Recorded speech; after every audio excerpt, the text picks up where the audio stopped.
ఢిల్లీలో స్విచ్ చేస్తే రాష్ట్రంలో లైట్ వెలుగుతుంది అని కాంగ్రెస్ యాక్టివ్ గా ఉన్న రోజుల్లో తెలుగు రాజకీయాల్లో ఒక మాట వినపడుతూ ఉండేది కదా. ఆ మాట ఇప్పుడు గుర్తొస్తా ఉంది. ఎందుకని గత 2-3 రోజులుగా కాక్రోచ్ పోరాటం తర్వాత కాంగ్రెస్ యాక్టివేట్ కావడము, ప్రధాని ఇంటిని రాహుల్ గాంధీ ముట్టడించడానికి ప్రయత్నించిన తర్వాత తెలుగు రాష్ట్రాల్లో కూడా కొన్ని ప్రకంపనలు కనపడతా ఉన్నాయి. పైగా యువత పోరాటం అనేసరికి పొలిటికల్ హీట్ ఎలాగో ఉంటుంది కదా. మరి ఇప్పుడు మొమెంటం మారుతున్న టైంలో ఢిల్లీ కేంద్రంగా జరుగుతున్న పరిణామాలు తెలుగు రాష్ట్రాల మీద, తెలంగాణ మీద, ఏపీ మీద ఎలాంటి ఇంపాక్ట్ చూపించే అవకాశం ఉంది? ఇక్కడ కూడా రాజకీయం అమాంతం తిరగబడేందుకు స్కోప్ ఉందా? 5-6 పార్టీల రియాక్షన్స్ చూద్దాం. ఢిల్లీలో జరుగుతున్న పరిణామాలతో బేరీజు వేసి చూస్తే గనక, ఆ లింక్ ని, ఆ కనెక్ట్ ని అర్థం చేసుకుంటే గనక ఫ్యూచర్ లో కాక్రోచ్ పోరాటం తెలుగు రాష్ట్రాల మీద ఎలాంటి ప్రభావం చూపిస్తుందో మనకు అర్థమవుతుంది. మీరు ఏ పార్టీకి సంబంధించిన వాళ్ళైనా కావచ్చు, మీరు కాంగ్రెస్ నో, వైసీపీనో, టీడీపీనో, బీఆర్ఎస్ నో, ఏ పార్టీని సమర్థించే వాళ్ళైనా కానీ చివరి వరకు ఈ వీడియో చూడండి. అన్ని పార్టీల వాళ్ళు చూడండి అని ఎందుకు చెప్తున్నాను తెలుసా? అసలు యువత ఆక్రోశం ఎజెండా అయితే ఎవరి రాజకీయ తలరాత ఎలా మారేందుకు స్కోప్ ఉందో మనకు అర్థమవుతుంది. బహుశా మీలో చాలా మంది ఆశ్చర్యపోయేందుకు అవకాశం ఉంటుందేమో. మరి అందుకోసమే స్పెసిఫిక్ గా చెప్తా ఉన్నా ఈ మాట. ఎందుకంటే ఇప్పుడు దేశవ్యాప్తంగా రాజకీయ గాలి మారుతోంది అని చాలా మంది చర్చించుకుంటున్న టైంలో ఇది తెలుగు రాష్ట్రాల మూడ్ ని పట్టి చూపించే ప్రయత్నం.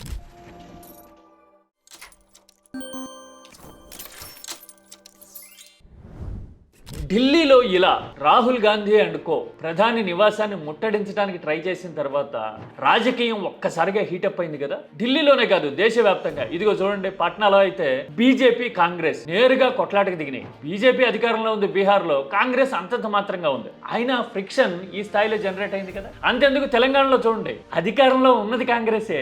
లోక్ భవన్ ని, గవర్నర్ నివాసాన్ని ముట్టడించడానికి కాంగ్రెస్ వాళ్ళు ప్రయత్నించడం అనేది చాలా ఆశ్చర్యంగాను, సర్ప్రైజింగ్ గాను అనిపించింది. అధికారంలో ఉన్న వాళ్ళు ఎవరైనా గవర్నర్ తో కోఆర్డినేట్ అయి పనిచేస్తూ ఉంటారు సహజంగా. కానీ ఇక్కడ మాత్రం ఒక ప్రత్యేకమైన రాజకీయ పరిస్థితి ఉండేసరికి అధికారంలో ఉన్న వాళ్ళే లోక్ భవన్ ని ముట్టడిస్తారు. అలాంటి సిచ్యువేషన్ వచ్చింది చూసారా. ఇదిగో ఏపీలో అయితే కాంగ్రెస్ రాష్ట్ర అధ్యక్షురాలు బీజేపీ వాళ్ళు తమ కార్యాలయం మీద దాడి చేసేశారు అని చెప్తూ పోస్టులు పెట్టారు. అంటే ప్రకంపనలో రాష్ట్రాలని తాకుతూ ఉన్నాయి, ఇటు తెలంగాణని అటు ఏపీని. ఆ తర్వాత ఇక్కడ మరీ ముఖ్యంగా చెప్పుకోవాల్సింది తెలంగాణ సీఎం రేవంత్ రెడ్డి ఇచ్చిన స్పీచ్. ముందు ఏం మాట్లాడారో చూద్దాం. లాఠీ చార్జ్ నహీ దేఖ్ రహే. హిందీ వచ్చిన వాళ్ళకి అర్థమవుతా ఉంటుంటుంది. ఆయన ఉద్దేశం కొత్త కాదు లాఠీలు అని చెప్పడం. ఆయన హిందీ ఎక్స్ప్రెషన్ అలా ఉందంతే. అర్థమైంది కదా నేను చెప్పిన పాయింట్. ఇంకా ఆ తర్వాత కూడా ఉంది చూడండి. అంగ్రేజోं से हम लड़ाई किए, अंग्रेजों को हराए, आप कितना है.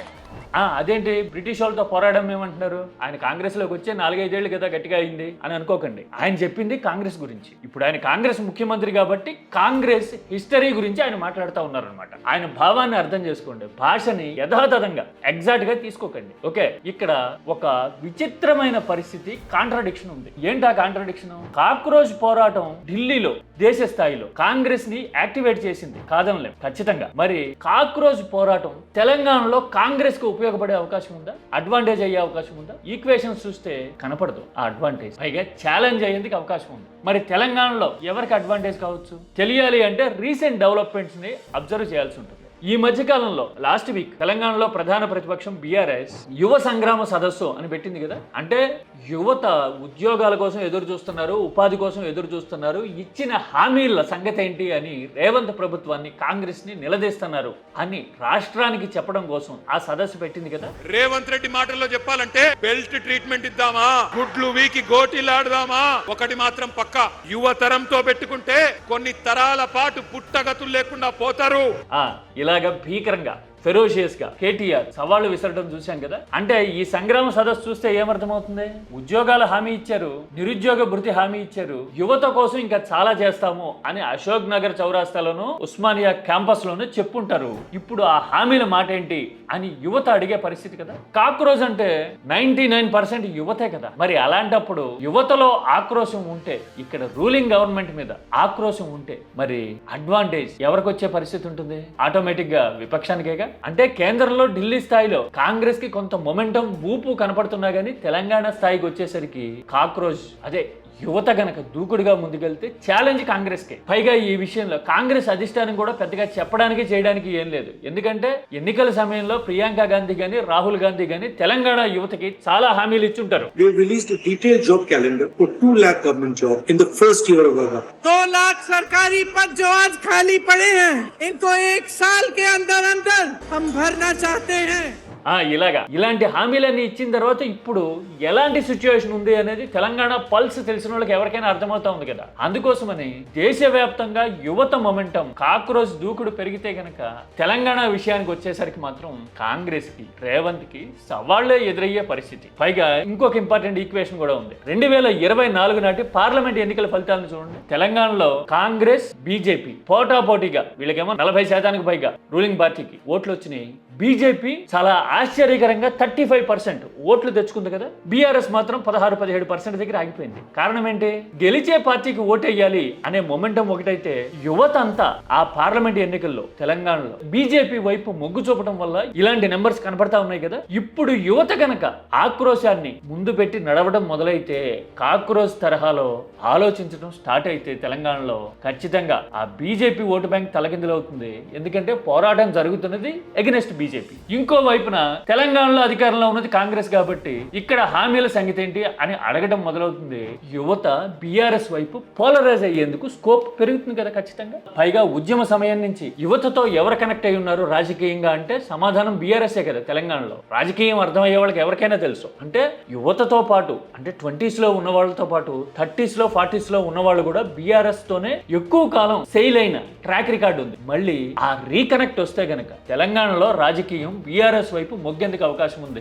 కాక్రోచ్ స్పీడ్ పెరిగిన కొద్దీ తెలంగాణలో ట్రయాంగిల్ సిచ్యువేషన్ ఉన్న టైంలో బీఆర్ఎస్ కి అడ్వాంటేజ్ కావచ్చు, కాంగ్రెస్ కి ఛాలెంజ్ కావచ్చు. అంటే చూడండి, కేంద్రంలో ఢిల్లీ స్థాయిలోనేమో కాంగ్రెస్ కి అడ్వాంటేజ్ అవుతుంది, తెలంగాణలోకి వచ్చేసరికేమో బీఆర్ఎస్ వైపు మొగ్గు కనపడతా ఉంది కదా. చాలా సార్లు చరిత్రలో కూడా మనం చూస్తుంటాం, ఢిల్లీలో సానుభూతి వేవో మరో మొమెంటమో కనిపించినప్పుడు కూడా తెలుగు రాష్ట్రాల్లో మాత్రం రీజనల్ ఈక్వేషన్స్ అనేవి డామినేట్ చేయడం చూస్తుంటాం. ఇందిర మరణం తర్వాత కానీ ఇంకా చాలా సందర్భాల్లో కానీ అలాంటి సిచ్యువేషన్ ఇప్పుడు తెలంగాణలో కొట్టొచ్చినట్టు కనపడుతోంది. ఇక హౌ అబౌట్ ఏపీ? ఏపీలో కాంగ్రెస్ కి మొమెంటం వచ్చే అవకాశం ఉందా? ఇప్పుడున్న పరిస్థితులను బట్టి అయితే ఉండకపోవచ్చు. ఎందుకని? ఒకటి, గ్రౌండ్ లెవెల్లో కాంగ్రెస్ పార్టీ బలగం అంతంత మాత్రం. పైగా కాంగ్రెస్ పార్టీ రాష్ట్ర అధ్యక్షురాలు ఎంతసేపు పర్సనల్ ఎజెండాను, తనకి అన్యాయం జరిగిందనో ఆస్తి గొడవలను ముందు పెట్టి మాట్లాడుతున్న దృశ్యాలే చాలా మందికి మైండ్ లో ముద్ర పడతా ఉన్నాయి. ఆమె రైతుల సమస్యలు, యువత సమస్యల మీద మాట్లాడుతూ ఉండుండొచ్చు, కొన్ని పోస్టులు తన హ్యాండిల్లో పెడుతూ ఉండుండొచ్చు. కానీ చాలా మందికి షర్మిల ఏం మాట్లాడతారు అంటే ఆస్తుల విషయంలో జగన్ మీద విమర్శలు చేస్తారు అని చెప్పే పరిస్థితి కదా.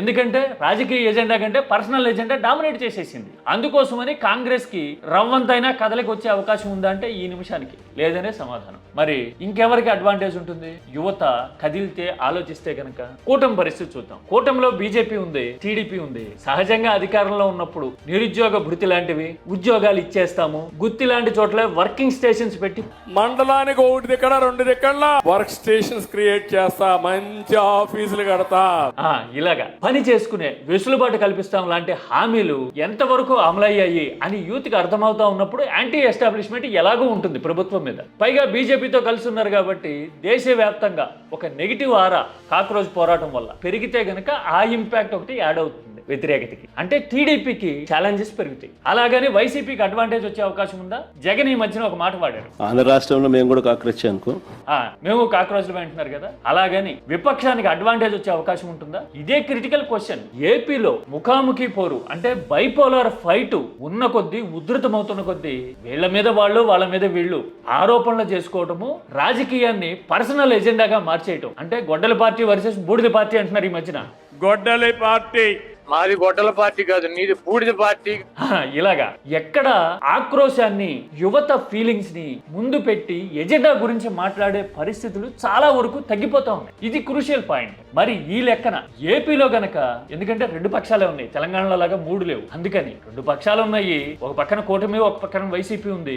వెంజన్స్ ఏమో డ్రైవింగ్ సీట్ లో ఉంది. వాళ్ళు చేశారని వీళ్ళు, వీళ్ళు చేశారని వాళ్ళు. రోడ్డు ప్రమాదంలో కూడా వ్యక్తిగతంగా కేసులు పెడుతున్నారు అంటూ ఇలాగా జగన్ హ్యాండిల్లో లేటెస్ట్ గా పెట్టారు ఈ ట్వీట్. ఇలా ట్వీట్లు పెట్టుకుని కొట్లాటకు దిగే పరిస్థితులు నిరంతరం కనపడుతూ ఉన్న టైంలో ఆలోచన గల వాళ్ళు, యూత్ ఆల్టర్నేటివ్ కావాలి, అసలు వెంజన్స్ కాదు, డెవలప్మెంట్ అనేది, పనితీరు అనేది, అన్నిటికీ మించి ప్రోగ్రెస్ అనేది డిబేటబుల్ కావాలి, డిస్కస్ చేయాలి అని ఆలోచిస్తే గనక పరిస్థితులు ఎలా ఉంటాయి అనేది నిజంగా క్యూరియాసిటీ, ఉత్సుకత పెంచే ఈక్వేషన్, క్వశ్చన్. అంతే కదా. 2 పార్టీలు ఉన్నాయి, ఆల్రెడీ ఇద్దరిని చూశారు, ఇద్దరు నిరంతరం కొట్లాటలోనే ఉంటారు. పైగా ఎన్నికల ముందేమో యువతకి రకరకాల హామీలు ఇచ్చి నిరుద్యోగ గుర్తిస్తామని చెప్పి సగం టెన్యూర్ పూర్తయినా గానీ ఆ విషయాల మీద దృష్టి పెట్టని పరిస్థితి.